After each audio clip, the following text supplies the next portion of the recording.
an Abraham junkie. I love you so much. I read your books.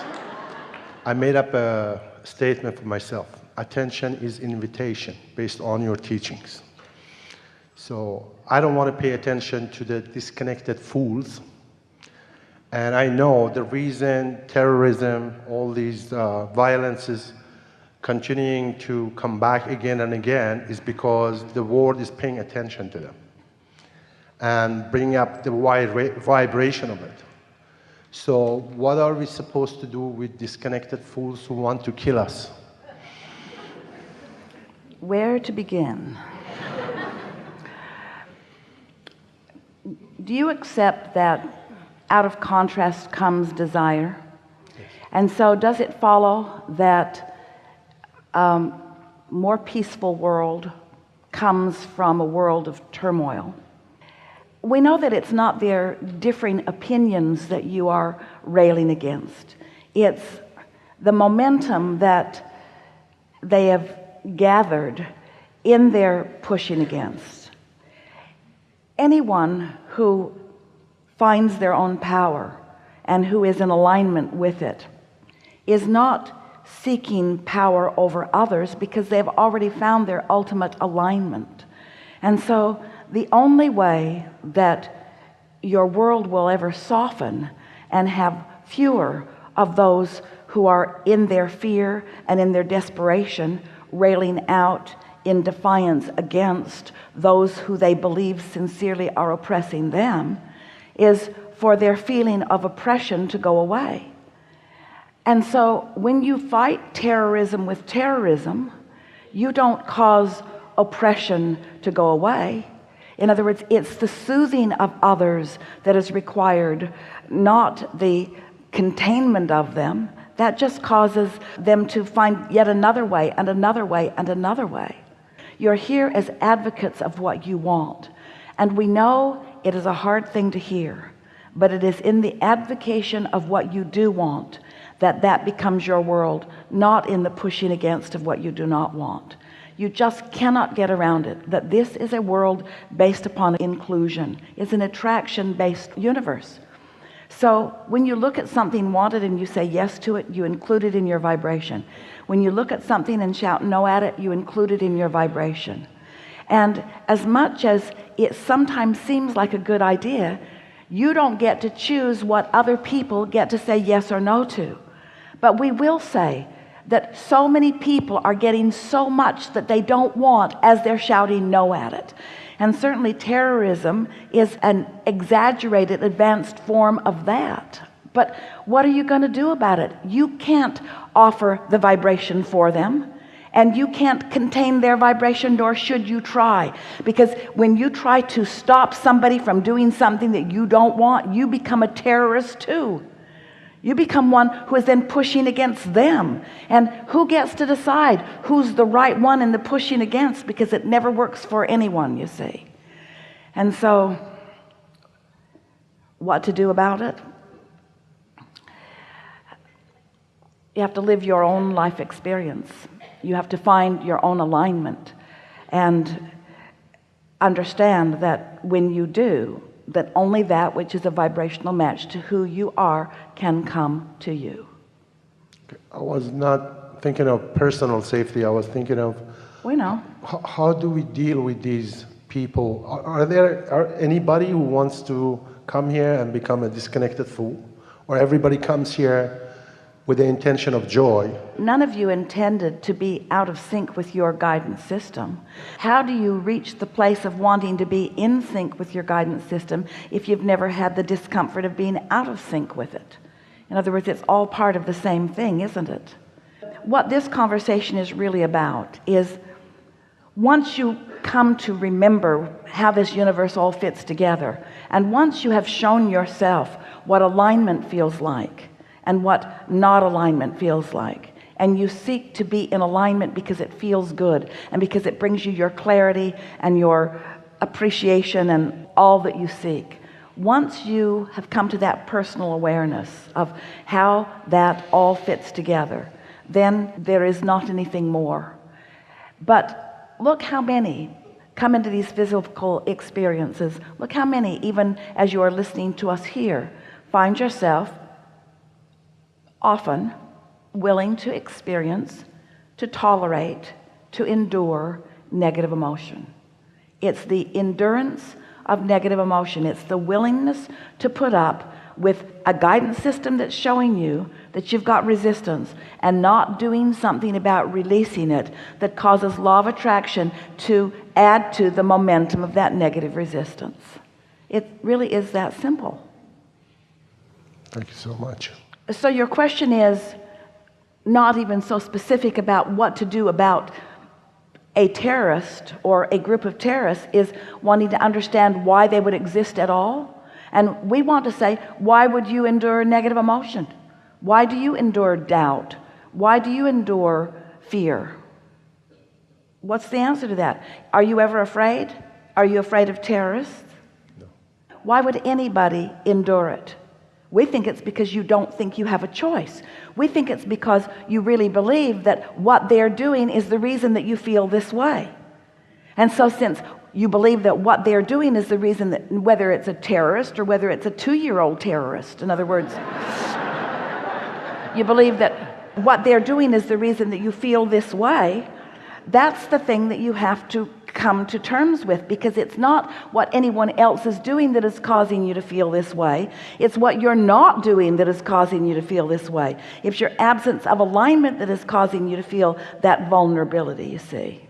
And so there is not an easy answer to so many of the struggles that your world is experiencing. And it is annoying when you are in the midst of a situation that has you feeling negative emotion. It's annoying to hear anyone say, well, you just got to get over it, or you just got to focus yourself into another place. You just got to find a different way of looking at it, because when you're all caught up in it, the momentum of it feels like it requires some action.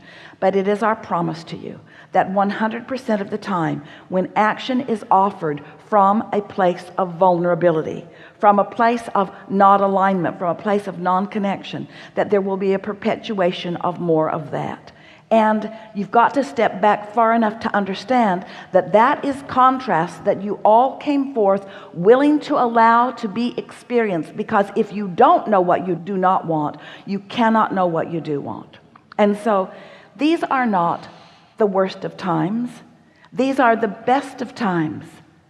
They are also the worst of times. It's interesting that the worst of times and the best of times are all happening at the same time, because the contrast, whatever it is, in other words, if there can be unspeakable joy, there has to be the room for unspeakable pain. In other words, it's different ends of the same vibrational wave. You see what we're getting at? You just have to decide what end of the stick you're going to set your tuner to. So what we wish for you is that you would not fight against contrast or variety, but instead accept it as the buffet that it is, from which you get to choose. And we wish for you that you are able to find your own autonomy, that you come to understand that what the path of least resistance means is it's not peace all around the world. It's not the changing of a condition so that you can have a better feeling response to the condition.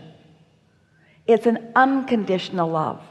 It's not needing the condition to change, because that's what gets you into war to begin with. That's what provokes terrorism to begin with. The belief that this condition is depriving me of something, therefore that condition has to change. That condition that isn't any of my business has to change in order for me to feel better. Eventually, that condition will come so close to you, you will believe it is part of your business. But it doesn't need to be part of your business. You bring it to you by your attention to it, you see. So what unconditional alignment is, what unconditional love is, it's finding the frequency of something without needing the condition to change. This is really what we're leading you to understand in all of this. When someone is in your experience and they're behaving just the way you want them to behave in order for you to feel good at all times, you're living a very conditional love, which means you're going to be in great trouble when you get out into the world where everyone's not catering to you the way this one person has been catering to you. Because if you need the conditions to line up so that you can feel good, you're going to be in a lot of trouble with yourself right away, because there are other people that are doing other things based upon things that are important to them, not things that are important to you. But when you discover that you have the ability under all conditions to find a vibrational frequency that puts you into alignment, now you are truly free. That's the freedom that you are really looking for, not a world that is the same. Do you see how hard you fight against being the same? There's a lady out there with pink hair. Esther's good friend and employee. Pink hair. Ridiculous.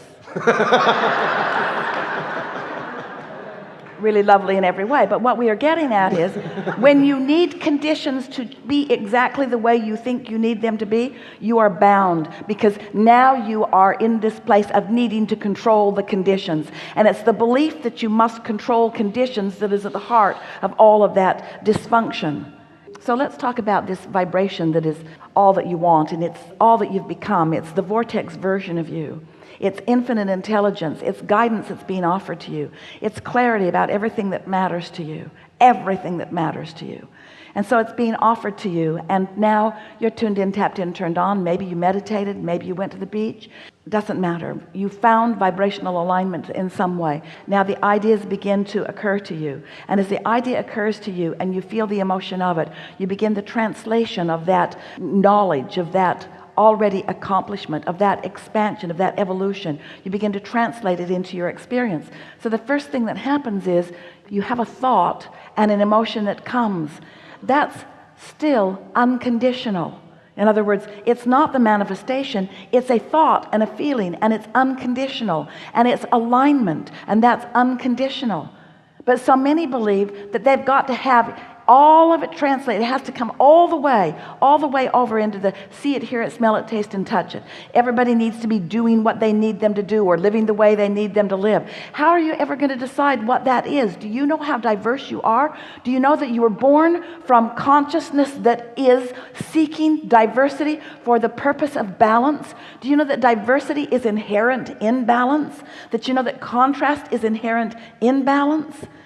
And so once you begin personally, individually putting it together, and you begin to acknowledge that, hey, I don't need this section of the world, or that body of the world, or that religion, or that political persuasion, or the person that I'm living with. I don't need any of that to be different in order for me to have love, because I have learned how to have unconditional love. I have learned how to see the world through the eyes of Source. And in unconditional love, it is our promise to you that you will be free, and that then the conditions that surround you will be translated into your picture of what you are wanting. But you got to get loose of needing everyone else to change. There is this insidious, flawed premise that goes like this: from my place of vulnerability and fear and my disdain for these conditions, I believe that those conditions will get bigger and bigger and take over the whole world. And we say, not even possible, because new diversity is being born into your experience all day, every day. In other words, the balance of this universe is secure. You've just got to decide how much discord and disharmony and negative emotion you're willing to put up with.